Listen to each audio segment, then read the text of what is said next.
오늘 10장 1절로 가볼게요. 10장 1절.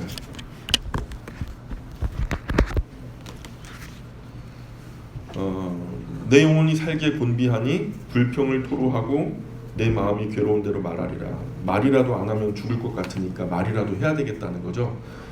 그런데 너희들 계속 지금 친구들이 계속해서 욥에게 위로는 못 해줄 망정 너 무슨 죄가 있으니까 이런 큰 벌을 당하는 거 아니냐, 이런 논리로 자꾸만 말꼬리를 물고서 늘어지는 상황이 됐어요.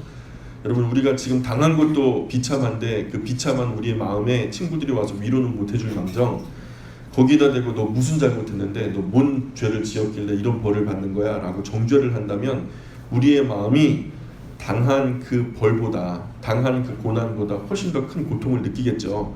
욥이 지금 딱 그런 고통을 당하고 있어요. 지금 소망이 끊어진 사람의 말이 마치 친구들의 말에 미친 바람 같은 소리를 하고 있다. 이 한마디로 뭐라면 아무 의미 없는, 향방 없는 얘기를 하고 있다. 소망 없는 사람이 무슨 말 못하냐, 그죠? 정신 나가버린 거예요. 정신 나간 사람이 무슨 말 못하겠냐, 곧 죽을 텐데.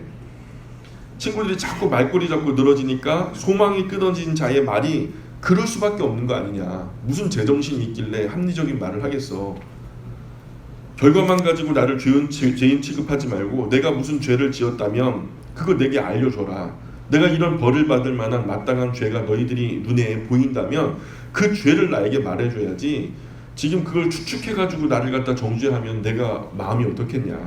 사람에게서가 아니고 하나님께 나 같은 게 죄를 범했다고 해도 하나님께 무슨 손해가 되냐는 거예요. 그냥 죽이려면은 질질 끌지 마시고 그냥 빨리 죽여주십시오 하고서 막 간구하는 욥의 모습을 보죠. 그래서 욥이 원망하다가 하나님께 기도를 합니다. 원망하다가 변명하다가 기도를 해요. 자, 10장 2절 3절 여러분 한번 읽어주실까요? 10장 2절 3절 시작.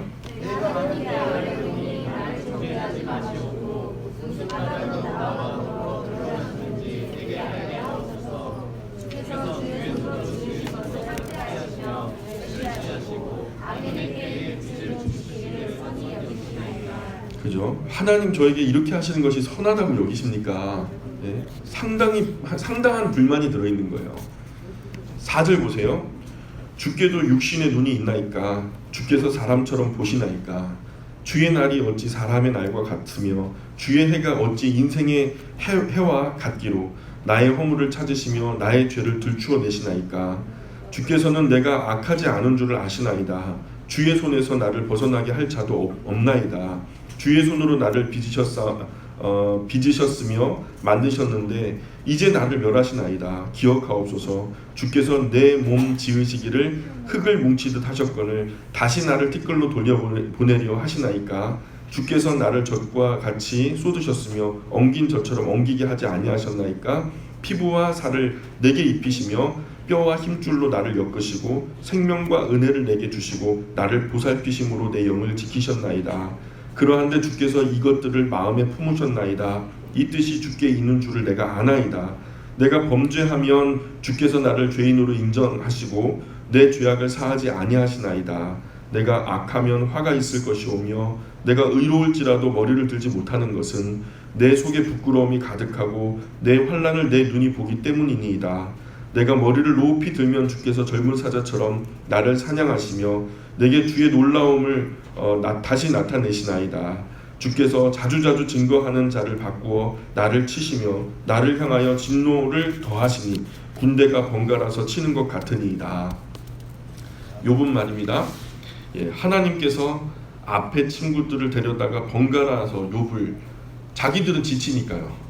자기들은 지치니까 한 사람이 막 공격하고 나면은 빠지고 다른 사람이 또 들어와서 욥을 공격하는 거예요. 그럼 공격은 연속해서 당하는 사람은 욥이거든요. 그런 괴로움이 자기에게 있다라는 말을 하면서 18절 보세요. 주께서 나를 태에서 나오게 하셨으면 어찌 함이니까? 그렇지 아니하셨더라면 내가 기운이 끊어져 아무 눈에도 보이지 아니하였을 것이라.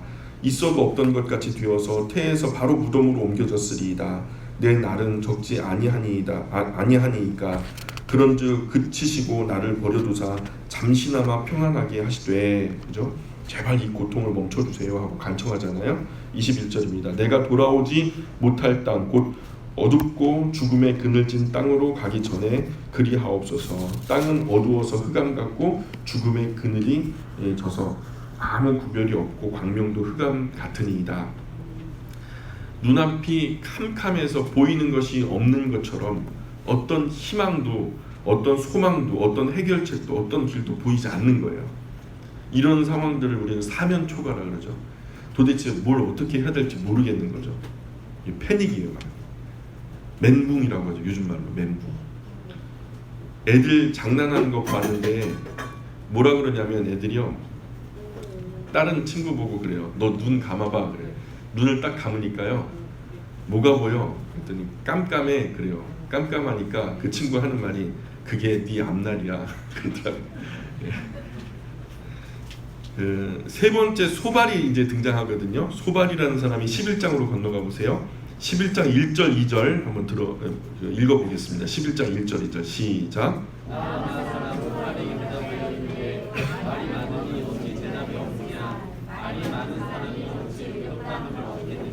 예, 소발은 욥이 천벌받은 주제에 말이 많다는 거예요.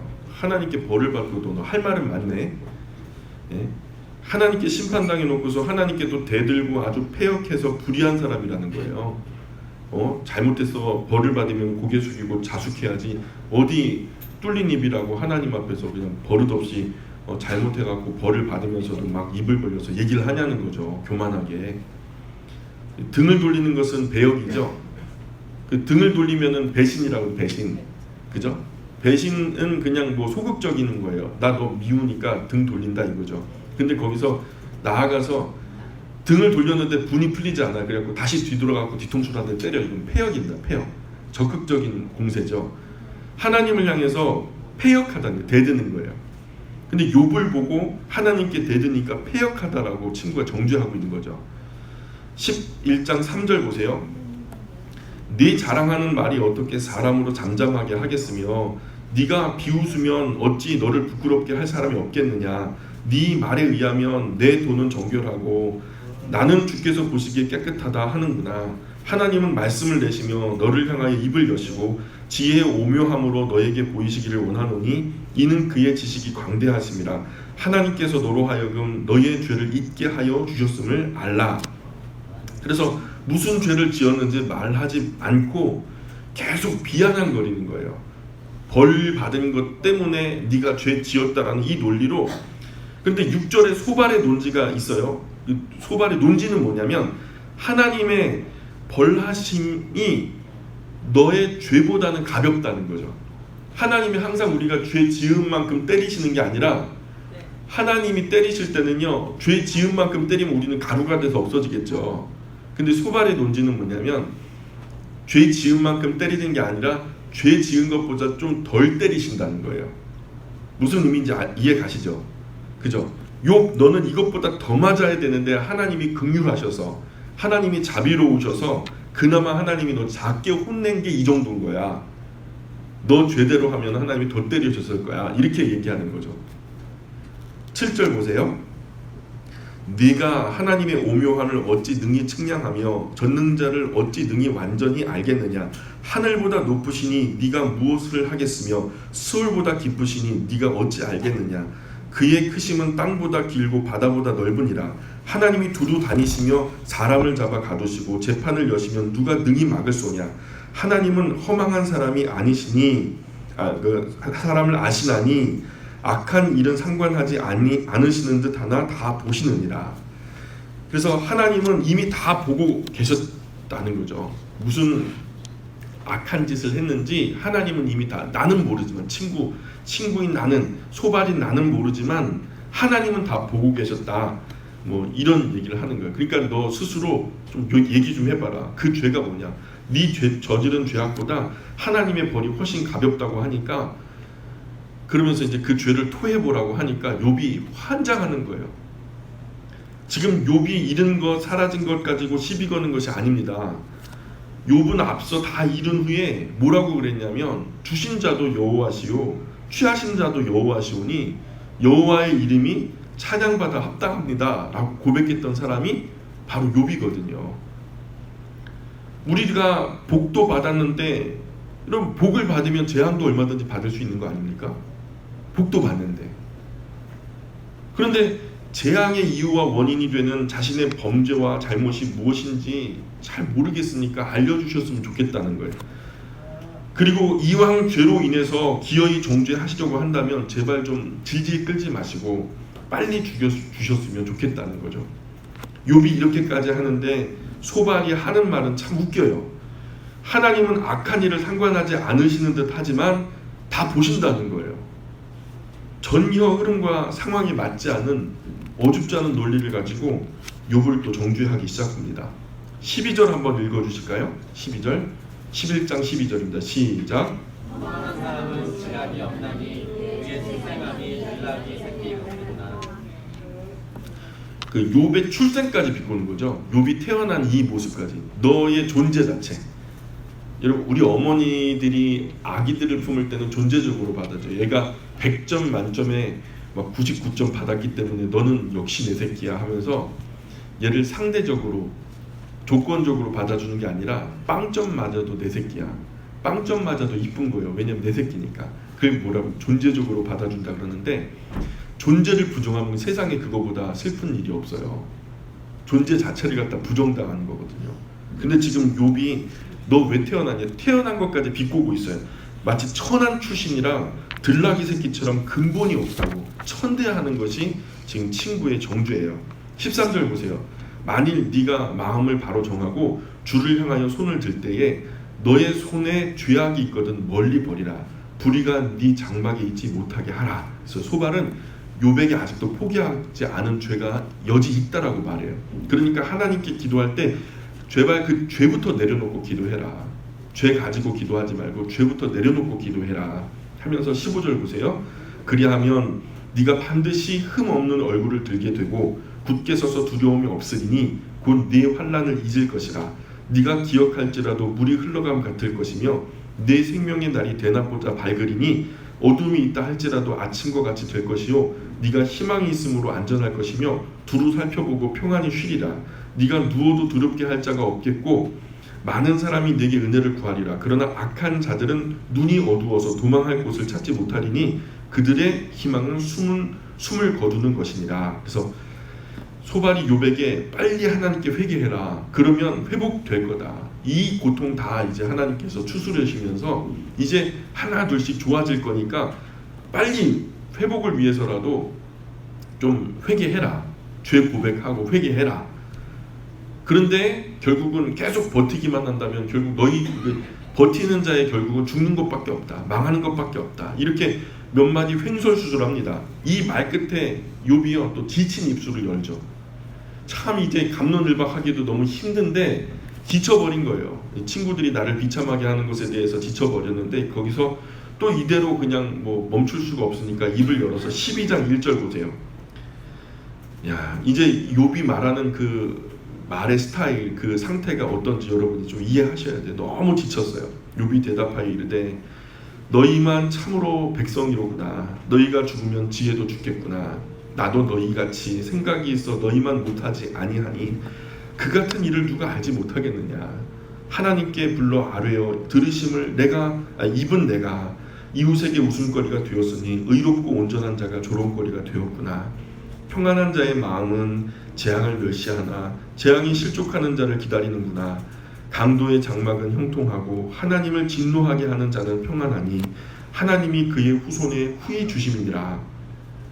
이런 것이 얼마든지 있다는 거예요. 강도의 장막이 형통한 거. 아주 그냥 악한 사람인데 다 잘 되는 거예요. 그런 케이스 우리 주변에도 많죠. 그죠? 악한데도 너무 잘 돼. 뭐 별로 특별하게 하는 거 없는데도 쟤네는 하는 것이 사사건건 잘 돼요. 세계 열국 중에서도 그런 예를 얼마든지 볼 수 있거든요. 그래서 일반적인 잣대로 인생의 고난을 다 일일이 잴 수가 없는 거예요. 일반적으로 획일적으로 네 이렇으니까 이런 거야. 너 그 고난을 당하는 것은 이런 이유야 라고 일반적인 잣대로 될 수가 없는 거예요. 5만 사람이 있으면 5만 가지의 이유가 있어요. 특별한 케이스거든요. 하나님이 12장 7절 보세요. 좀 긴 구절이지만 계속해서 읽으면서 나가보겠습니다. 12장 7절 이제 모든 짐승에게 물어보라. 그것들이 너에게 가르치리라. 공중의 새에게 물어보라. 그것들이 또한 내게 말하리라. 땅에게 말하라. 내게 가르치리라. 바다의 고기도 너에게 설명하리라. 이것들 중에 어느 것이 여호와의 손이 이를 행하신 줄을 알지 못하랴. 모든 생물의 생명과 모든 사람의 육신의 목숨이 다 그의 손에 있느니라. 입이 음식의 맛을 구별함 같이 귀가 말을 분간하지 아니하느냐. 늙은 자에게는 지혜가 있고 장수하는 자에게는 명철이 있느니라. 지혜와 권능이 하나님께 있고 계략과 명철도 그에게 속하였나니 그가 허르신즉 다시 채울 수 없고 사람을 가두신즉 놓아주지 못하느니라. 그가 물을 막으신즉 곧 마르고 물을 보내신즉 곧 땅을 뒤집나니 능력과 지혜가 그에게 있고 속은 자와 속이는 자가 다 그에게 속하였으므로 모사를 벌거벗겨 끌어가시며 재판장을 어리석은 자가 되게 하시며 왕들이 맨 것을 풀어 그들의 허리를 동이시며 제사장들을 벌거벗겨 끌어가시고 권력 있는 자를 넘어뜨리시며 충성된 사람들의 말을 물리치시며 늙은 자들의 판단을 빼앗으시며 귀인들에게 멸시를 쏟으시며 강한 자의 띠를 푸시며 어두운 가운데서 은밀한 것을 드러내시며 죽음의 그늘을 광명한 대로 나오게 하시며 민족들을 커지게도 하시고 다시 멸하기도 하시며 민족들을 널리 퍼지게도 하시고 다시 끌려가게도 하시며 만민의 우두머리들의 총명을 빼앗으시고 그들을 길 없는 거친들에서 방황하게 하시며 빛 없이 캄캄한 데를 더듬게 하시며 취한 사람 같이 비틀거리게 하시느니라. 하나님이 그럴 수 있는 전능하신 분이라는 거예요. 이렇게도 하시고 저렇게도 하실 수 있는 그 온전한 주권주가 되시는 통치주가 되시는 하나님, 그것을 욥 자신도 분명히 알고 있다라고 지금 얘기를 해요. 13장으로 넘어가 볼까요? 13장 1절 여러분 한번 읽어주세요. 시작. 예, 이런 정도는 이미 옛날에 다 이미 깨달았고 다 알고 있는 얘기다 하면서 2절 3절 시작.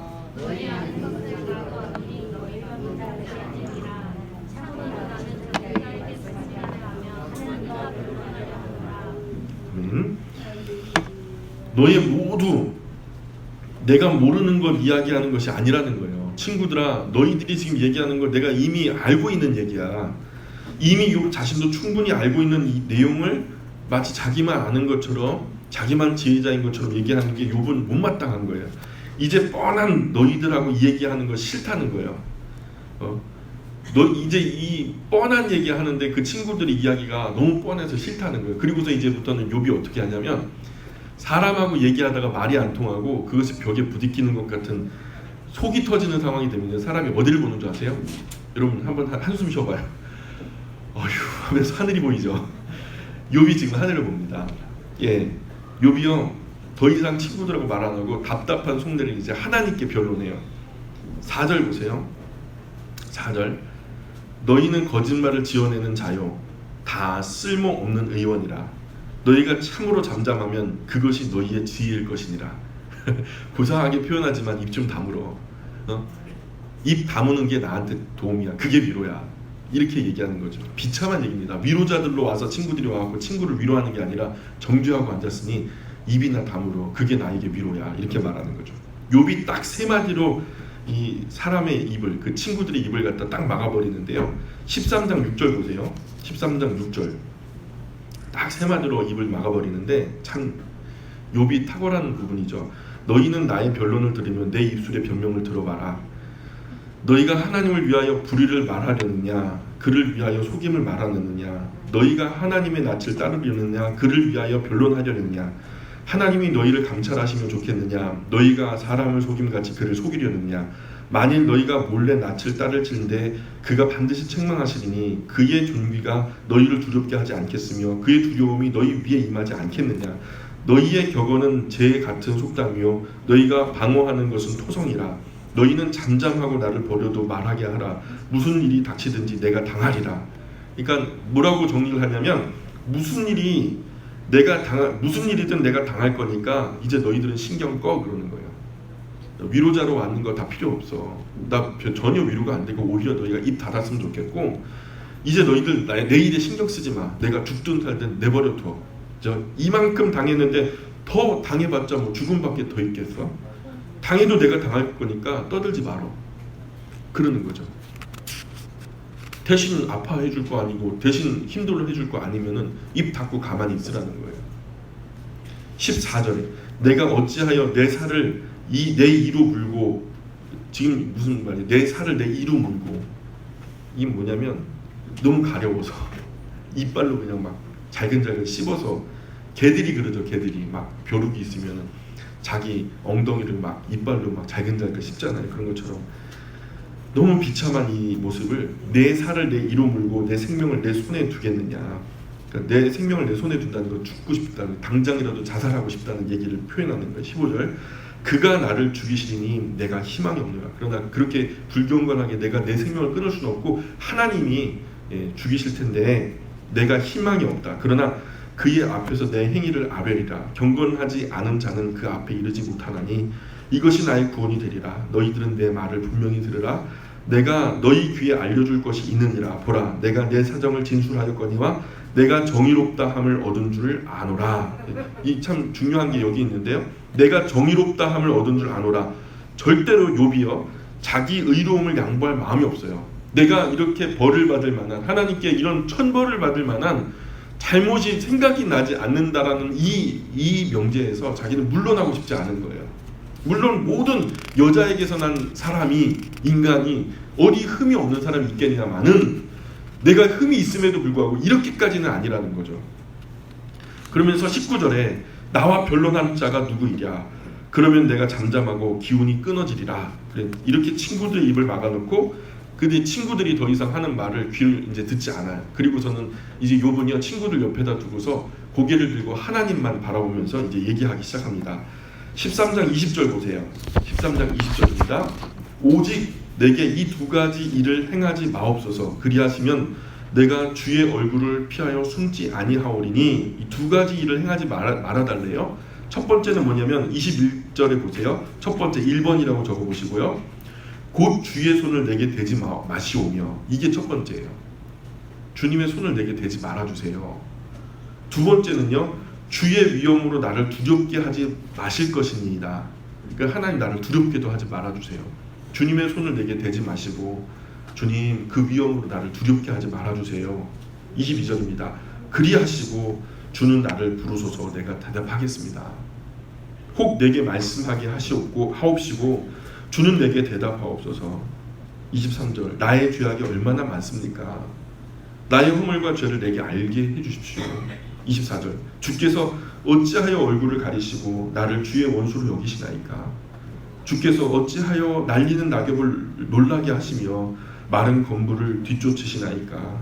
그죠? 자기는 날리는 낙엽과도 같고 들에 뒹굴러 다니는 건물과도 같은 그런 나를, 이렇게 가치없는 나를 이렇게 정말 에너지를 들여가지고 나를 괴롭게 하십니까? 이런 말이죠. 26절 주께서 나를 대적하사 괴로운 일들을 기록하시며 내가 젊었을 때에 지은 죄를 내가 받게 하시오며 내 발을 착고에 채우시며 나의 모든 길을 살피사 내 발자취를 점검하시나이다.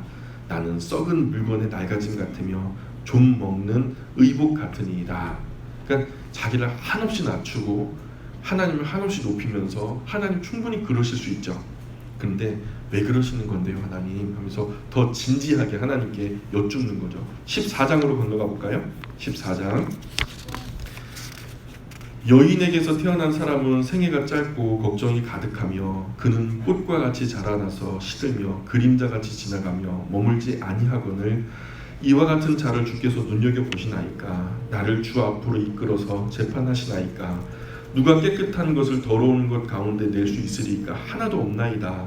그의 날을 정하셨고 그의 달수도 주께 있으므로 그의 규례를 정하여 넘어가지 못하게 하셨사온즉 그에게서 눈을 돌이켜 그가 품꾼같이 그의 날을 마칠 때까지 그를 홀로 있게 하옵소서. 나무는 희망이 있나니 찍힐지라도 다시 움이 나서 연한 가지가 끊이지 아니하며 그 뿌리가 땅에서 늙고 줄기가 흙에서 죽을지라도 물 기운에 움이 돋고 가지가 뻗어서 새로 심은 것과 같거니와 장정이라도 죽으면 소멸되나니 인생이 숨을 거두면 그가 어디 있느냐. 물이 바다에서 줄어들고 강물이 잦아서 마름같이 사람이 누우면 다시 일어나지 못하고 하늘이 없어지기까지 눈을 뜨지 못하며 잠을 깨지 못하느니라. 주는 나를 수월에 감추시며 주의 진노를 돌이키실 때까지 나를 숨기시고 나를 위하여 규례를 정하시고 나를 기억하옵소서. 장정이라도 죽으면 어찌 다시 살리이까. 아마도 이때는 부활에 대한 진리를 모르는 것 같아요. 욥이요, 그죠? 부활에 대한 소망 이런 것들이 흔적이 잘 안 보이죠. 나는 나의 모든 고난의 날 동안을 참으면서 풀려나기를 기다리겠나이다. 주께서는 나를 부르시겠고 나는 대답하겠나이다. 주께서는 주의 손으로 지으시는 것을 기다리시겠나이다. 16절 그러하온데 이제 주께서 나의 걸음을 세시오니 나의 죄를 감찰하지 아니하시나이까. 야, 하나님이요 걸음을 세신대요. 여러분 예배당까지 올 때 몇 걸음 걸으셨어요? 아기 때 걸음마 떼기 시작했을 때부터 지금까지 총 몇 걸음 걸으셨어요? 앞으로 돌아가실 때까지, 하늘나라 올라가실 때까지 몇 걸음 더 걸으실 거예요? 우리는 잘 모르지만 하나님이 그 걸음을 세고 계신데요. 아, 참 표현이 예쁘죠. 17절입니다. 주는 내 허물을 주머니에 봉하시고 내 죄악을 싸매시나이다. 무너지는 산은 반드시 흩어지고 바위는 그 자리에서 옮겨가고 물은 돌을 닳게 하고 넘어지는 물은 땅의 티끌을 씻어버리시나이다. 이와 같이 주께서는 사람의 희망을 끊으시나이다. 주께서 사람을 영원히 이기셔서 떠나게 하시며 그의 얼굴빛을 변하게 하시고 쫓아보내시오니 그의 아들들이 존귀하게 되어도 그가 알지 못하며 그들이 비천하게 되어도 그가 깨닫지 못하나이다. 다만 그의 살이 아프고 그의 영혼이 애곡할 뿐이니이다. 여전히 욥의 의문은 풀리지 않습니다. 친구들이 와서 하는 말도 하나도 도움이나 위로가 되지 못해요. 하나님께서 하시는 것도 무언가 마음이 답답합니다. 왜 그런지 도대체 모르겠어요. 어떻게 하나님이 내게 이렇게 하실 수 있냐는 거죠. 내가 무슨 잘못했습니까? 하면서 하늘만 바라볼 뿐이에요. 욥은 하나님을 향한 자기의 의를 변명하는 것도 점점 길어집니다. 친구들에 대한 반박도 점점 길어져요. 이제부터 친구들의 이야기는 미천이 바닥나거든요. 친구들의 이야기는 미천이 바닥나니까 어떻게 되냐면 점점 얘기가 짧아져요. 친구들은 그 논지가요 명확해서 반복할 수가 없어요. 너무 짧은 논리를 가지고 말하다 보니까 그들의 말은 점점 짧아지는데 욥의 변증은 점점 길어져요. 결국 세 친구들은 나중에 손을 들어버려요. 그리고 맨 나중에 엘리후라는 어떤 어린 친구가 와가지고 큰 소리 한번 뻥뻥 치다가 끝나버리거든요. 이 세 사람은 당시로서는 아마도 최고의 지혜자가 아니었을까 생각이 되어져요. 그런데도 욥의 고난의 문제를 풀지 못했다라는 거죠. 욥이 이 친구들 비해서 월등히 지혜를 가지고 있으면서도 또한 자기 스스로 문제를 다 해결하지 못하고 이해하지도 못해요. 앞에 보세요. 결국은 어떻게 해결됩니까? 마지막에 하나님이 딱 나타나셔서 그들에게 직언하실 때, 민기야, 진영아, 마지막에 하나님 말씀을 들었을 때야 이제 이해가 되면서 사람들의 입이 다 다물어지더라는 거죠. 그래서 결론부터 말씀드리자면 우리 사람이 당하는 모두 크고 작은 일들이 사람의 지혜로 완전히 해석될 수 없다라는 거예요. 결국 하나님의 계시가 있어야 하나님의 말씀을 들을 때에만 해결이 된다라는 얘기예요. 이렇게 미친 바람처럼 나오던 욥도요, 하나님의 면 말씀에 잠잠하게 되고 그 논의가 끝나버려요. 어떤 분은 막스 레닌 책을 읽다가요 거기에 막 미쳐버렸어요. 완전히 작용화된 분이 계신데 성경 이야기를 들려드려 처음부터 끝까지 쭉 읽으면서 나중에는 뭐 말만 하면 막스 레닌은 이렇게 얘기했는데 막스 레닌은 이렇게 얘기했는데 했던 분이요, 그분이 막스 레닌을 내려놓더라고요. 그 말씀 앞에서. 그리고는 그분이 선교사가 돼가지고 지금 외국에서 열심히 봉사하고 계세요. 그런 사람이요 한두 사람이 아닙니다. 사탄의 괴계와 인간의 간교가 악랄한 도끼, 하나님의 말씀이 선포되면요 다 걸러집니다. 여러분, 하나님의 말씀은 그대로 진리예요. 인간의 말들은요 맞는 것 같은데요 시절이 지나면 그것이 변질되고 오염돼요. 인간의 말이 상당히 맞지만 근데 다 맞는 게 아니에요. 시간이 지나면 그 상대적인 진리가 돼서 진리가 다음 날은 비진리가 될 수도 있거든요. 근데 하나님의 말씀은요 언제나 영원토록 진리인 줄 믿습니다. 다른 어떤 사람들의 말보다 하나님의 말씀만이 완전한 지혜거든요. 여기에서만 우리 인생에 참된 해답을 얻을 수 있어요. 그러니 우리가 지혜자들을 찾아다니지 말자는 거예요. 말씀은.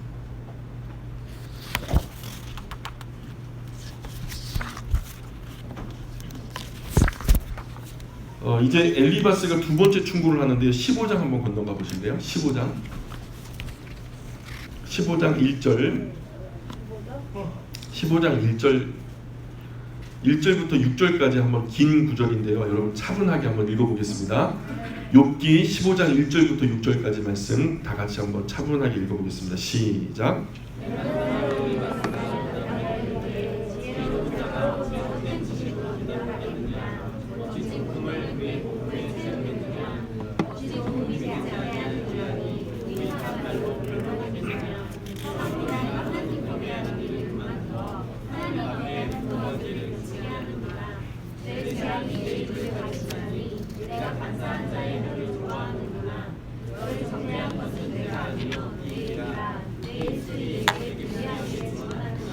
예, 아멘. 나이 많은 대만 사람 엘리바스가 두 번째로 욥에게 좀 강도 높은 충고를 하죠.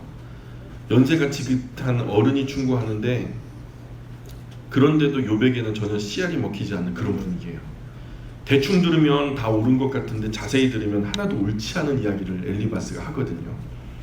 욥기 1장부터 37장까지 읽다 보면 욥이 맞는 것 같기도 하고 엘리바스가 맞는 것 같기도 해요.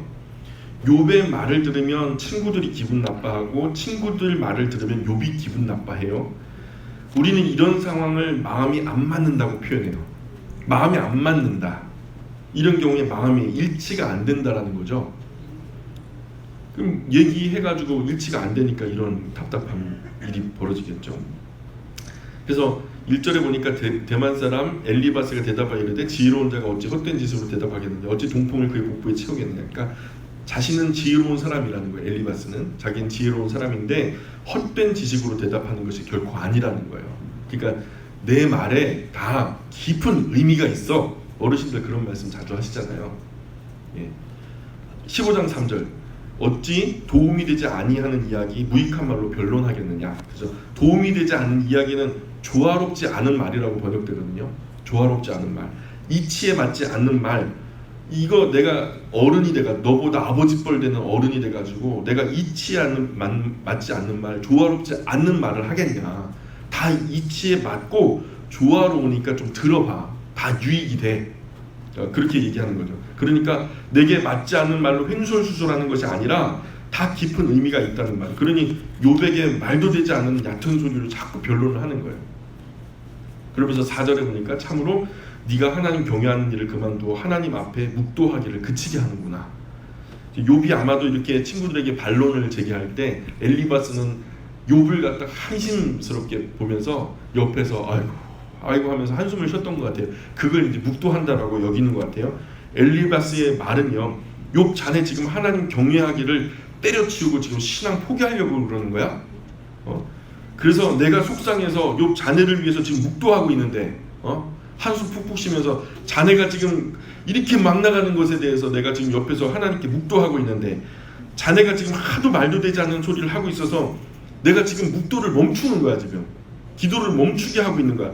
한마디 내가 말을 보태지 않을 수가 없도록 자네가 말도 되지 않는 억지를 지금 부리고 있는 거야 하면서 5절에 보니까 네 죄악이 네 입을 가르치나니 네가 간사한 자의 혀를 좋아하는구나. 엘리바스의 두 번째 주장은 뭐냐면 너는 지금 무익한 말로 스스로 변론하려고 한다는 거예요.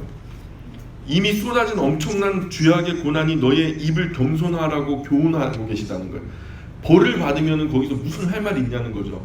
벌 받는 사람은 입 딱 다물고 자숙하고 있어야지 어디 그냥 잘났다고 머리 치켜들고서 따지고 들고 대들고 들고 그러냐는 거죠.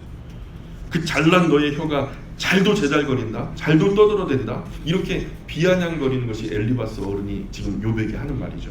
6절 보세요. 너를 정죄하는 것은 내가 아니야. 나한테 그러지 마. 하나님이 그런 거야. 너의 입이라 내 입술이 너에게 불리하게 증언하느니라. 하나님께 너가 벌을 받아놓고서 거기서 그 교만하게 또 하나님 향해서 입 그냥 고개 바짝 쳐들고 그냥 잘났다고 제잘제잘 거리면은 하나님이 또 이쁘게 보시겠냐? 지금 너를 정죄한 것은 내가 아니라 자기 죄악으로 인한 고난 속에서도 겸손하지 못한 그 교만한 너의 입술이 점점 더 너에게 불리하고 어렵게 만들어간다. 하나님 앞에서. 7절 여러분 7절 읽어주세요. 시작. 내가 제일 먼저 난 사람이라 산들이 이전에 내가 출생하였느냐. 예, 계속해서 8절도요. 하나님의 원하시는 내가 받느냐 예로를 받았느냐. 예, 너 하나님하고 같이 태어났냐? 너 하나님하고 동기동창이야? 뭐 이런 얘기예요. 네가 하나님이냐? 뭐 이렇게 얘기하는 거 우리 있잖아요. 너가 하나님의 깊은 생각을 어떻게 알아? 네가 한낱 인간이 천하에 미련한 사람이 혼자 똑똑한 체하고 잘난 체하는 거 아니야 지금? 하면서 어른인 이 엘리바스가 욥을 갖다가 호되게 질책하고 있죠. 9절 10절도 읽어주세요. 시작. 내가 아는 것을 우리가 알지 못하는 것이 무엇이냐. 내가 깨닫는 것을 우리가 알지 못하는 것이 무엇이냐.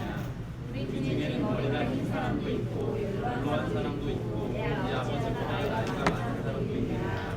그죠? 너가 아는 대로 너가 아는데 내가 모르는 게 있냐 하는 거죠. 아까 그냥 뭐 알지도 못하면서 떠든다 막 그러니까 욥이 그랬잖아요. 그러니까 그것에 대해서 기분이 나쁜 거예요. 어른인데 그래도 아버지 뻘 되는 어른인데 아무것도 모르면서 나만큼도 모르면서 이 젊은 것이 그렇게 얘기하니까 엘리바스가 그게 신기가 불편한 거예요. 그래서 어른 된 도리로 너가 아는데 내가 모르는 게 뭐가 있어 하면서 네가 깨달았는데 우리가 깨닫지 못한 게 뭐가 있어. 너 나이도 너보다 한참 많아 이 사람아. 어? 여기 너 아버지보다 나이 많은 사람도 있어. 왜 이래 너. 엘리바스가 나이로 확 눌러버리는 거예요. 어디 어린 것이 건방지게 어른 말에 사족을 달아. 이렇게 말하는 거죠. 11절 12절 13절 시작. 하나님의 의와 우리가 주신 말씀이 내게 다른 것이냐. 어찌하여 내 마음에 불만스러워하며 내 눈을 붉붉거리며 내 영이 하나님께 분노를 터뜨리며 내 입을 놀리느냐. 예. 하나님께서 너를 위로하시려고 은밀하게 말씀하시는데 그런데 거기다가 버릇없이 눈을 까디짓고 혈기를 부리는 거예요. 사실 하나님께서 욥을 위로하는 그런 상황 아니잖아요. 그죠? 여러분 지금 하나님이 욥을 위로하세요? 위로하지 않고 계세요? 아니 대답해 보세요. 지금 하나님께서 욥을 위로하고 계세요? 위로하지 않고 계세요? 위로하지 않고 계시잖아요. 근데 지금 엘리바스는 하나님이 위로하고 계신다는 거예요. 그럼 맞는 말이에요? 아니면 지레짐작이에요? 지레짐작이에요. 하나님이 은혜도 안 주는데 어떤 분들은 나 은혜 받았대요. 하나님이 주지도 않은 은혜 어디서 받았대? 하나님 위로하지 않고 계시는데 위로해 주신다라고 말하는 거예요. 지레짐작이죠. 우리가 이런 어떤 투상적이고 피상적인 얘기를 자주 해요. 종교의 영역 속에서 함부로 말하는 거죠. 우리 상상을 동원해서 함부로 과잉 해석하고 보태서 막 얘기하고 그러다가 낭패 보는 수가 있어요. 이런 일은 참 위험한 일입니다. 관계 안에서 이러면 서로에게 씻을 수 없는 상처를 남기는 수가 있어요. 내가 기도해 보니까 그렇다는 거예요. 임의로 말하는 거죠. 우리는 뭐든 확실한 게 아니면 확실하게 확인된 것이 아니면 입 밖에도 내지 말길 바래요. 자칫 그것이 영혼을 실족하게 하는 수가 있어요. 주님의 말씀에 영혼이 실족하면요 차라리 연자맷돌을 목에 들이고 바다에 빠지는 것이 낫다라고 말씀하세요. 그 정도로 그리고서 말씀하시면 한 영혼이요 천하보다도 귀하다고 말씀하세요. 그럼 천하를 손해보는 엄청난 잘못을 저지르는 것이 되니까 함부로 말하지 말라는 말씀하시는 거죠. 침묵하는 것이 입 바른 말 하는 것보다 훨씬 더 큰 덕이에요. 욥의 친구들 볼 때 욥이 당하는 고난과 징벌이 엄청나잖아요. 사업을 잘못했다거나 시절이 어려워서 IMF를 맞았다든가 그래가지고 그냥 망했다면은 이해가 가요. 시절이 그랬고 너 사업 수완이 없었어 이렇게 설명할 수는 있잖아요. 근데 그게 아니라 그냥 하루아침에 왕창 다 날아가 버렸어요.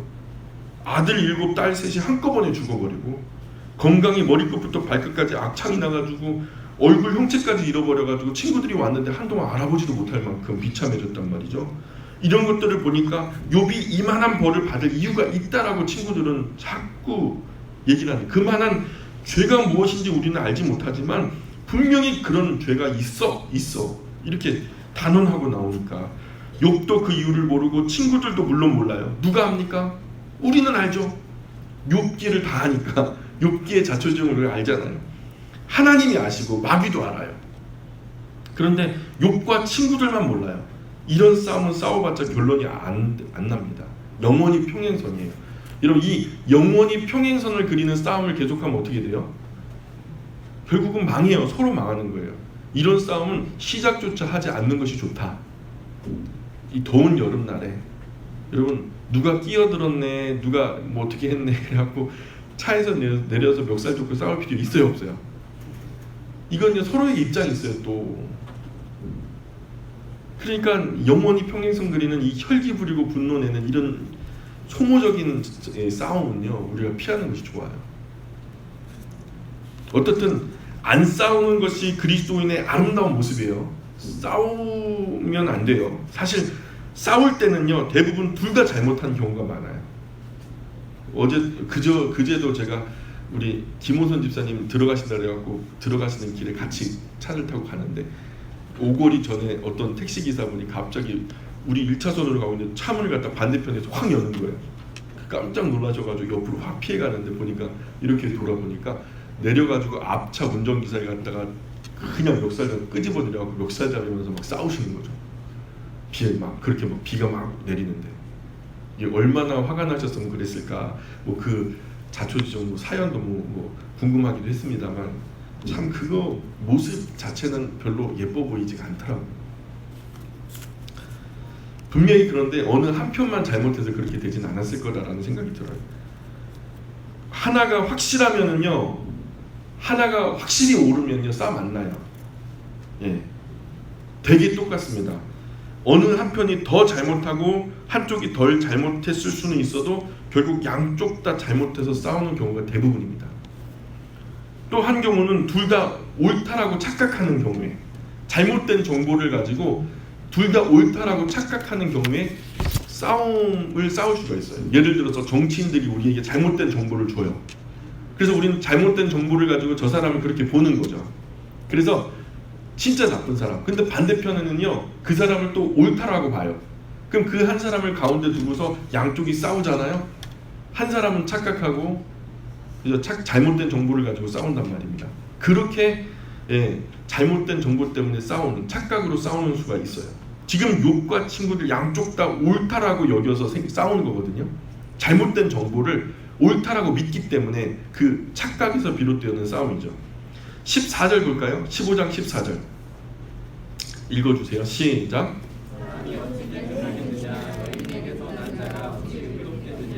예. 그래서 너의 말대로 사람이 낳은 자 중에 누가 깨끗하냐? 그런데 너는 너 자신이 깨끗하다고 말하고 있지 않냐? 지금 욥에게 말하는 거죠. 15절 16절 시작.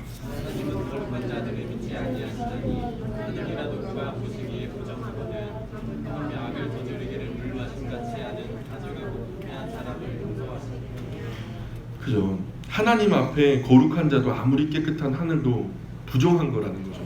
하나님 앞에 선한 것이 어디 있어요? 하나님의 절대 선하심 앞에 우리가 아무리 선하게 살았다 해도 자랑할 사람이 아무도 없죠. 하물며 많은 죄와 부패로 벌을 받는 너를 하나님이 용납하시겠냐는 거죠. 엘리바스는 계속 그 고난이 욥의 죄에서부터 비롯됐다라고 기정사실로 간주하고서 주장을 하고 있어요. 17절 보세요. 내가 너에게 보이리니 내게서 들으라. 내가 본 것을 설명하리라. 이는 곧 지혜로운 자들이 전하여 준 것이니 그들의 조상에게서 숨기지 아니하였느니라. 이 땅은 그들에게만 주었으므로 외인은 그들 중에 왕래하지 못하였느니라. 그 말에 이르기를 악인은 그의 일평생의 고통을 당하며 포악자의 횟수는 정해졌으므로 그의 귀에는 무서운 소리가 들리고 그가 평안할 때에 멸망시키는 자가 그에게 이르리니. 지금요, 엘리바스가 지금 일단 20절에 보니까 그 말에 이르기를 악인은 하면서 엘리바스는 욥을 일단 악인으로 분류를 해버려요. 악인으로 분류를 해버려요. 악인은 결국 망하니까 너도 역시 망할 거래요. 악인은 되게 잘 나가다가 멸망한다는 거죠. 잘 나가다가 작정한 날에 하루아침에 끝장난다는 거예요. 뭐 잘 되는 것 같다가 마지막에 쫄딱 망한다는 얘기죠. 가만히 보니까요, 제가 말씀 시간이 그렇게 길지 않았네요. 제가 딱 시작하는 순간에 녹취를 눌렀는데요, 지금 45분밖에 안 됐어요. 중학교 수업 시간입니다. 고등학교 수업은 50분이고요. 대학교 수업은 뭐 한 60분 정도 하죠. 대학원 정도 가면 한 90분 수업 연강을 하더라고요. 우리 아직 중학교 수준밖에 안 왔어요. 지금 44분입니다. 네, 44분. 길지 않아요? 15장 26절 잠깐 보세요. 그렇다고 오래 하겠다는 얘기가 아닙니다. 겁먹지 마시고요. 26절입니다. 그는 목을 세우고 방패를 들고 하나님께 달려드니 그의 얼굴에는 살이 찌고 허리에는 기름이 엉기었고 그는 황폐한 성읍 사람이 살지 아니하는지 돌무더기가 될 곳에 거주하였음이니라. 그는 부유하지 못하고 재산이 보존되지 못하고 그의 소유가 땅에서 증식되지 못할 것이라. 어두운 곳을 떠나지 못하리니 불꽃이 그의 가지를 말릴 것이라. 하나님의 입김으로 그가 불려가리라. 그가 스스로 속아 허무한 것을 믿지 아니할 것은 허무한 것이 그의 보응이 될 것임이니라. 그의 날이 이르기 전에 그의 일이 이루어질 것인즉 그의 가지가 푸르지 못하리니 포도 열매가 익기 전에 떨어짐 같고 감람꽃이 곧 떨어짐 같으리라. 엘리바스가 욥을 향해서 아주 저주를 쏟아냅니다. 무슨 얘기냐면 열매도 맺지 못하고 꽃이 떨어짐 같게 될 거라는 거. 그게 네 인생이야. 아까 아이들이 농담했던 거. 눈 감아봐. 뭐가 보여? 깜깜해. 그게 네 인생이야. 그런 것처럼 저 열매 가지가 열매도 맺지 못하고 꽃이 떨어졌지. 그게 네 인생이야. 그렇게 얘기하는 거예요 지금. 34절입니다. 34절 같이 읽어주세요. 시작. 하지 못한 우리는 자식을 낳지 못할 것이며 뇌물을 받는 자의 조망은 못할 것이다. 지금 욥이 뇌물을 안 받았는데 뇌물을 받은 걸로 기정사실화해요. 분명히 너가 왜냐하면 당시 장로는요 무조건 재판관입니다. 어른들 인생의 경험이 많고 나이가 많으신 분들은요 그만큼 옳고 그름을 판단할 수 있는 사리 분별력이 좋다 생각해서 그 지역에서 좀 인격적으로 좋다라고 소문난 그리고 연세가 어느 정도 있으신 분들은요 그 동네에서 마을 어른으로 모셔요. 그 어른을 뭐라고 부르냐면 엘더라고 불러요. 장로라고 그래요. 장로. 그런 장로님들은 뭘 하냐면 이웃들 간에 분쟁이 생기면요 이것이 옳다 저것이 그르다라고 분별해 주는 역할을 하고 있어요. 근데 이 세 친구들과 더불어서 욥도 그런 재판관의 역할을 했던 것 같아요. 옳고 그름을 판단하는 그 위치에 있었던 것 같아요. 근데 그때 당시 욥이 옳고 그름을 판단하는 입장에서 그른 사람이 돈을 가져다가 욥에게 매기고 그걸 뇌물이라고 하죠. 뇌물을 매기고 그른 사람을 옳다 해주고 옳은 사람을 그르다 했다라는 거죠. 지금 그것도 옳고 그름을 따져서 재판을 하는 그 재판 따로 판사가 있는 것도 아니었고 이런 어려운 일이 있을 때 성읍이나 마을에서 나이가 많아 경험이 많고 나름 바른 삶을 살았던 어른인 장로 다시 말해서 욥에게 와서 이렇게 얘기를 했을 때 판단을 할 때 그런 판단했다는 거예요. 돈 받고 그런 면에서 욥도 장로급이니까 네가 뇌물 받아서 이렇게 부유하게 됐다라는 거죠. 동방에서 가장 큰 부유를 가졌다 그랬잖아요. 근데 알고 보니까 너의 부유함이 그 뇌물 받아서 된 거네. 이렇게 지금 얘기를 하고 있어요. 엘리바스가 한순간 다 빼앗기는 이런 엄청난 벌을 받는 이유를 내가 알겠다 이제. 너가 동방에서 가장 큰 부유를 가지고 있었던 사람이 한순간 완전히 땡 거지가 된 거. 생 거지가 된 그 이유를 이제 알겠다. 이렇게 말해요. 35절 같이 읽어주세요. 시작. 35절 시작.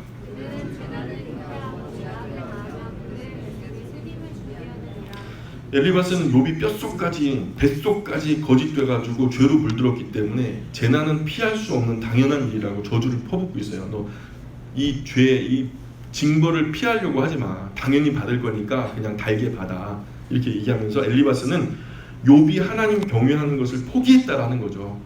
그리고 간사한 혀를 택했다는 거예요. 그래서 자기 입술로 불행을 만들고 있다는 거죠. 하나님을 배반하는 자라는 거예요. 죄짓기를 물마시듯 한다는 거죠. 너는 참담한 악인이고 장로로서 재판관으로서 너는 불의한 뇌물을 받아가지고 이렇게 부유하게 됐던 사람이라는 거예요. 이렇게 엘리바스는 욥에게 상상 속의 모든 악한 것을 뒤집어 씌우는 거예요. 여러분 엘리바스가 지금까지 했던 말들 중에서 단 하나라도 맞는 얘기가 있어요 없어요? 지금 우리가 엘리바스의 주장을 계속 보고 있잖아요. 소발에 이어서 두 번째 변론을 보고 있잖아요. 제가 하나하나 짚어드렸잖아요. 엘리바스가 했던 말들 중에서 맞는 말이 있어요 없어요? 하나도 없어요. 하나도 없어요. 욥이 그렇게 하지 않았단 말이에요. 여러분 같으면 그런 말 듣고서 가만히 계시겠어요? 그래서 욥도 가만히 있지 못하고 다시 한마디 하는데 그게 16장부터 시작되어지는 다시 욥의 변론입니다. 이 부분은 우리가 다음 시간에 계속 이어서 말씀을 나눴으면 좋겠습니다. 우리 기도할게요. 하나님, 우리가 욥의 이야기를 계속해서 살펴보고 있습니다. 욥기를 통해서 우리에게 말씀하시고자 하시는 말씀이 무엇입니까? 하나님, 우리가 세상 섣부른 사람, 얄팍한 사람, 하나님 보시기에 우스운 사람이 되지 않기를 원합니다. 우리의 세상의 많은 사람들을 향하여 고난을 대할 때에 섣부른 판단으로 점주하는 자가 되지 않게 하시고, 고난의 깊은 의미를 잘 깨달은 자로서 하나님, 그 사람에게 하나님의 거룩한 뜻이 어디 있는지 잘 알지 못함으로 우리가 판단하는 입장이 아니라 정말 깨닫게 하여 하나님, 함께 하나님 앞에서 일어설 수 있는 아름다운 위로자가 영광의 모든 가족들이 되었으면 좋겠습니다. 하나님, 이 고난의 논박을 보면서 우리 그동안에 잘못되어진 판단과 정죄, 우리의 손가락질을 기억해 봅니다. 혹여나 지는 인생 속에서 우리가 잘못 판단함으로 다른 사람들에게 상처를 주거나 다른 영혼을 아프게 하거나 고통스럽게 했던 부분들이 있다면 하나님, 이 시간 용서하여 주옵소서.